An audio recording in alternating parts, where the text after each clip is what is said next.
Bienvenue dans Réponse de mec. Dans ce podcast, 3 mecs répondent à la question d'une femme. C'est cash, c'est sans fioriture, c'est frais et c'est souvent marrant. Si tu veux participer, soit en posant une question, soit en répondant à des questions, tu peux nous contacter via le formulaire dont le lien est disponible en description ou par mail sur réponse2@gmail.com. Si tu aimes ce podcast, le meilleur moyen de le soutenir, c'est de le partager autour de toi ou de laisser des commentaires. Et maintenant, la question. Alors, j'aimerais savoir, est-ce que les sentiments d'un homme peuvent évoluer favorablement ? C'est-à-dire, il sort avec une fille, au début, peut-être qu'il n'aime pas trop.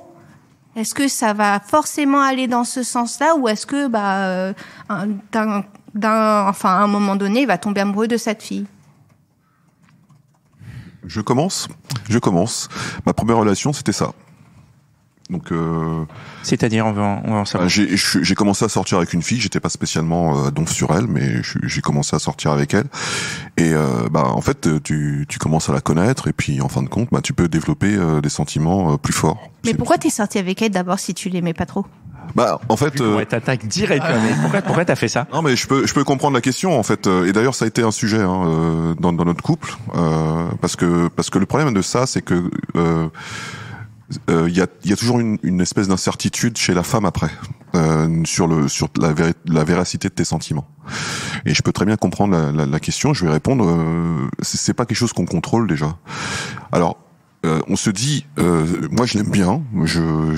J'ai pas une attirance de ouf, mais j'ai quand même, je la trouve plutôt agréable, plutôt sympa. Ça serait con de passer à côté de quelque chose. Ça peut être simplement ça. Après, au départ, tu testes, tu commences une relation, t'es pas obligé d'être sur les chapeaux de roue direct.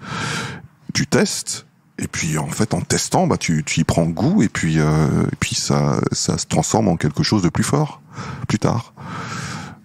Donc, pour répondre à ta question, un peu résumé, ça peut le faire.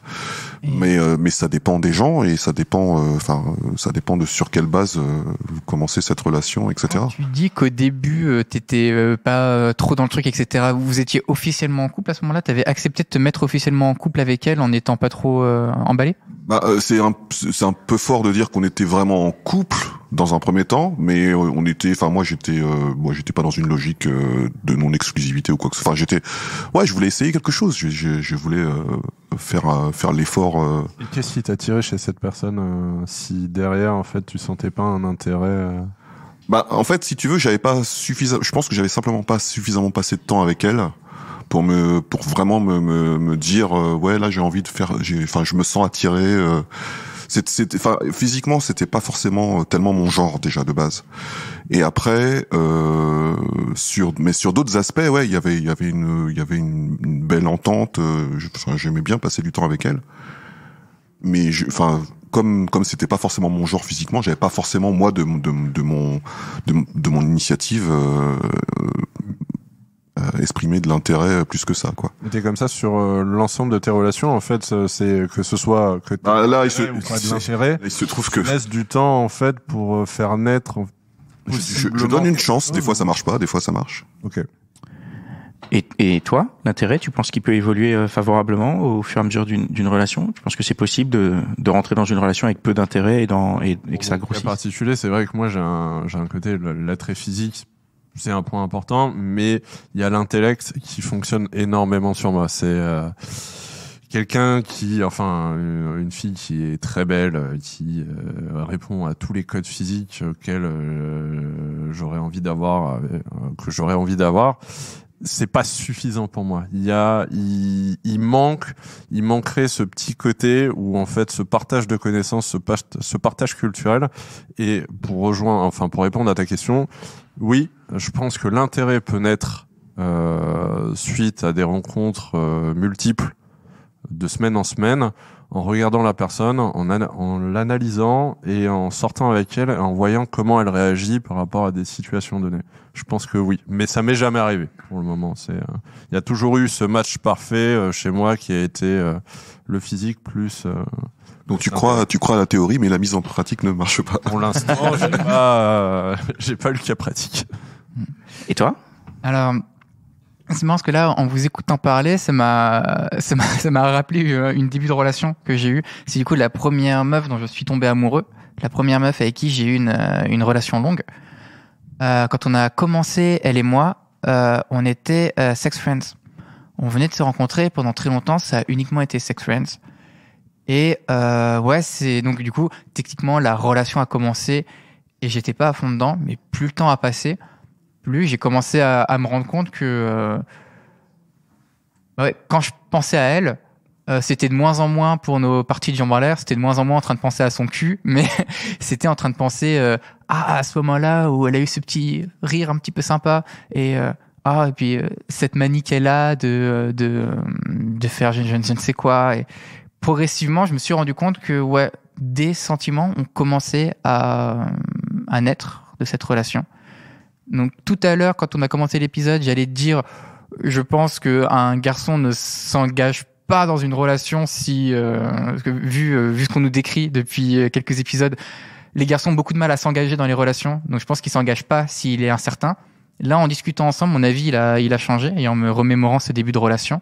Je pense que si, on peut évoluer, ça peut changer. Après, comment le faire? Qu'est-ce qui fait que ça évolue? Ça, je ne saurais pas te dire. Parce que je trouve toujours que les hommes, une fois qu'ils sont dans la relation, ils ont pas beaucoup de courage pour s'en sortir. À moins que la femme, elle dise, OK, c'est fini.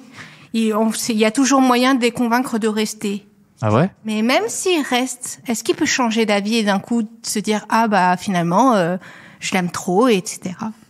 Donc en gros, t'es en train de nous dire que si tu nous mets le couperet sous la gorge, je suis prêt à te quitter, pour nous derrière, on aurait un intérêt croissant. Franchement, de mon expérience, plusieurs fois on m'a dit c'est peut-être mieux que ça se termine, et je disais non, j'aimerais bien, je veux pas qu'on se sépare, etc. Et à chaque fois, la personne était là, d'accord, ok. Non, mais en fait, il faut comprendre un truc, c'est que s'il peut avoir tous les bénéfices d'une relation sans engagement, sans qu'il ait quelque chose à sacrifier pour ça, c'est normal qu'il reste. Parce que il est parfaitement, il a le bénéfice d'une relation comme ça sans engagement.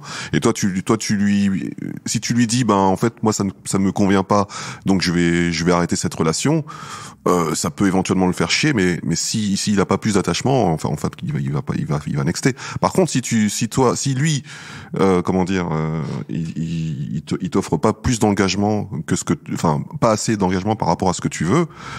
Je pense pas qu'il y ait de techniques ou de choses qui peuvent le faire changer d'avis à ce moment-là. Je pense que ça dépend de chacun, de chacun.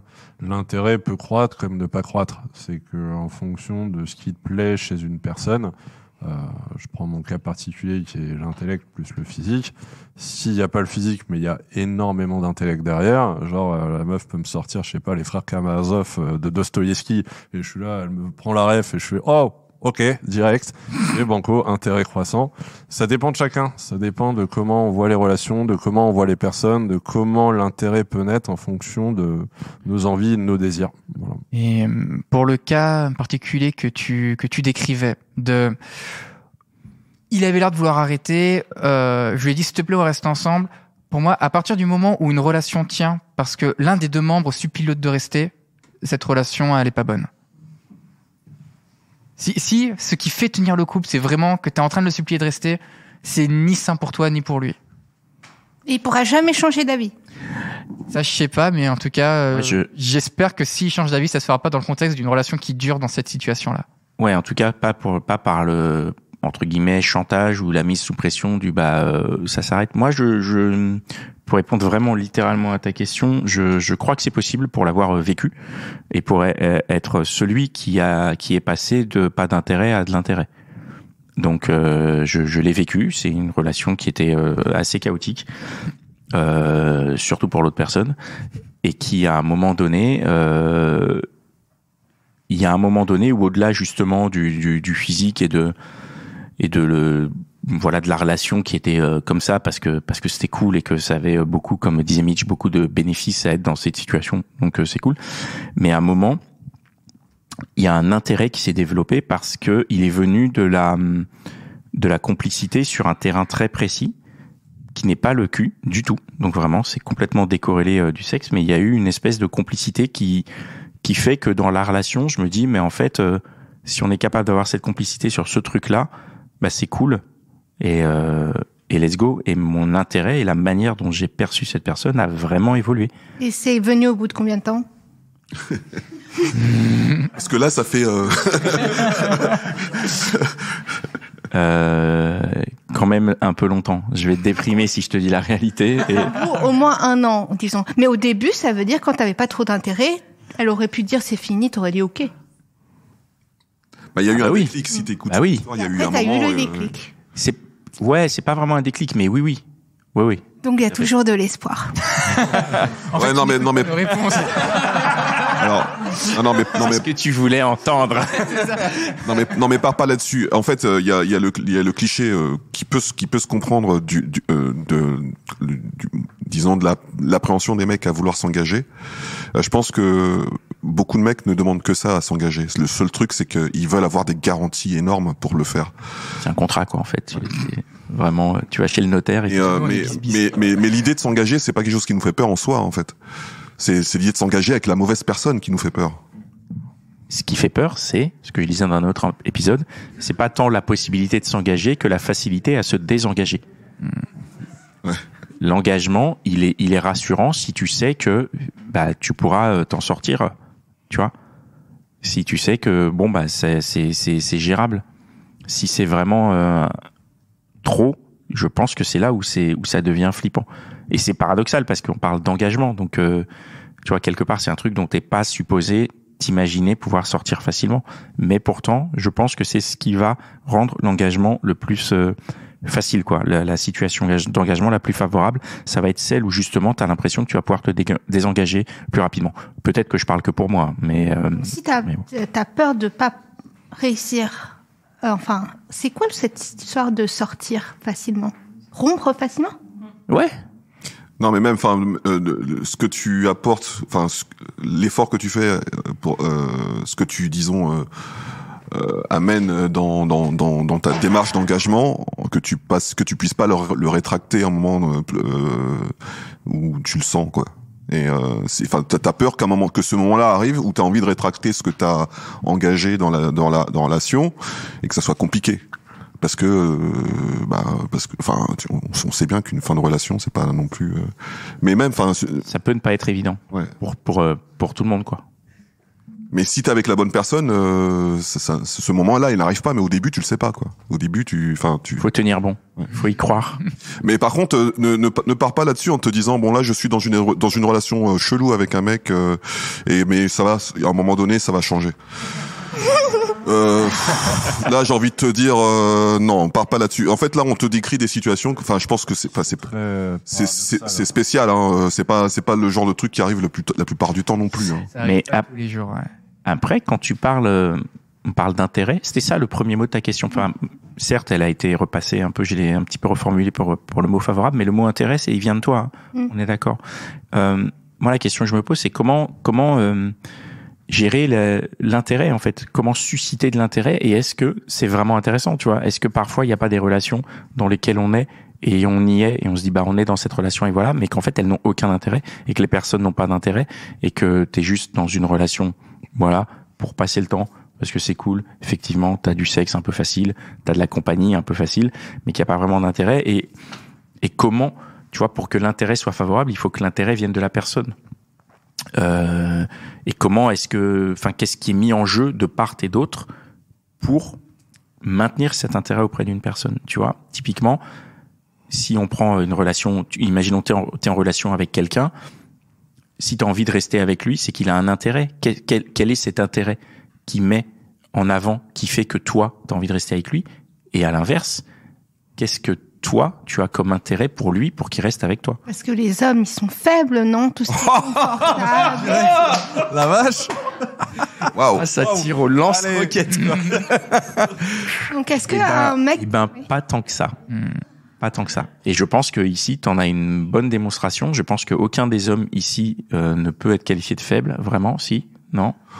Non, mais je sais pas ce que ça veut dire qu'est-ce que t'entends par là? Qu'est-ce que t'entends par les hommes sont faibles? Un homme, quand c'est super confortable, voilà, il voit la fille, le sexe, ça lui va, c'est confortable, ils regardent des films ensemble, ils mangent ensemble. Est-ce que ça suffit? Au bout d'un moment, il se dit, ok, je vais me faire... Ça, c'est pas de la faiblesse, ça, c'est... Pas de la faiblesse.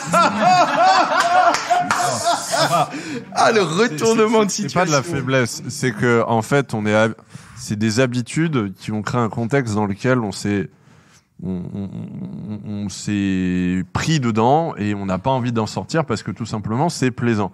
C'est pas de la faiblesse mais plus de la lâcheté. Mais attends, moi ce que je trouve sidérant, c'est que ce que tu décris là, parce que la personne en fait est pas capable de comprendre à un moment donné qu'elle a pas d'intérêt pour l'autre. Non mais attends. Elle reste juste. Attends, parce que ce qu'elle décrit, en vrai, c'est une relation de couple que beaucoup de gens aimeraient vivre. Ouais, et ensemble, tu kennes, tu manges, tu regardes des films. Bien sûr. Tu entends bien. Donc, en quoi c'est de la faiblesse si c'est une situation qui est agréable?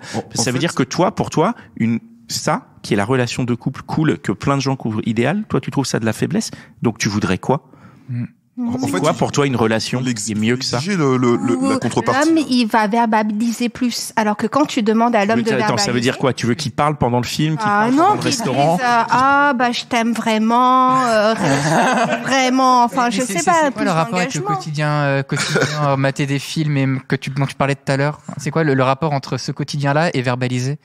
Parce que par exemple, il y a des hommes, ils peuvent accepter de te voir comme ça, souvent, tout se passe bien, mais ils voudront pas admettre que c'est super sérieux entre vous ou s'engager plus, quoi. Mais non, mais encore une fois, c'est un truc.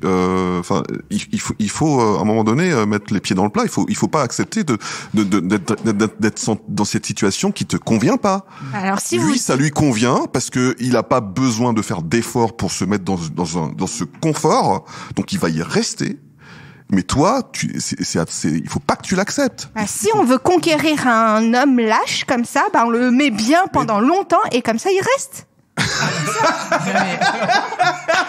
Dans cette relation-là, et toi alors? Oui, et toi, t'es confortable dans cette relation-là? Une fois que tu l'as, oui. Tout le temps. Non, mais attends, alors moi, ce que je comprends pas, c'est pourquoi tu veux garder ce genre de personne, en fait. Pas vouloir garder ça. T'as des sentiments? C'est quoi? C'est juste pour être avec quelqu'un? Non, avec quelqu'un de bien. Non, mais ça, c'est Est-ce que c'est quelqu'un, donc c'est quelqu'un de bien? C'est quelqu'un qui t'utilise, ça. C'est, tu comprends? C'est pas quelqu'un de bien. Est-ce que tu mérites mieux. T'as des sentiments pour cette personne? Je pourrais en avoir si elle s'engageait plus. Donc, mais attends, du coup, c'est conditionnel, quoi. Pas de sentiments. Et t'attends qu'il en ait pour en avoir. Comment avoir? J'ai du mal à comprendre tout le C'est pour ça que j'essayais de comprendre. C'est une série, là. Tu peux pas tomber amoureux de quelqu'un qui te donne pas des signes que tu pourrais l'être. En fait, non, c'est comme une faute. Je suis amoureux de toi pour tomber amoureuse, c'est ça? Oui, pour lâcher un peu plus. Okay. Et dans ce cas, pourquoi, si t'es pas encore attaché, t'as pas encore de sentiments ni rien, pourquoi tu t'attaches autant à lui? Parce que t'es habitué à passer du temps avec et au bout d'un moment, tu la connais depuis longtemps. mais tu crois que c'est une partie de poker, en fait? C'est genre, là, je mise tant, toi, tu mises combien? Enfin, tu vois, En fait, dans cette situation, t'auras toujours une des personnes du couple qui fera plus d'efforts que l'autre. Parce que t'en auras toujours une qui se dira, c'est confort, vas-y, je vais pas faire plus. Là, j'ai l'impression que t'as envie de tu fais plein d'efforts et que l'autre en face n'en fait pas. Donc, Et plus tu feras d'efforts, moins il en fera puisqu'il n'a pas besoin d'en faire, vu que tu les fais à sa place. Tant que tu récompenses le fait qu'il fasse pas d'efforts, je vois pas qu'est-ce qui pourrait le motiver à en faire. La notion de récompense, elle est bien, c'est vraiment ça.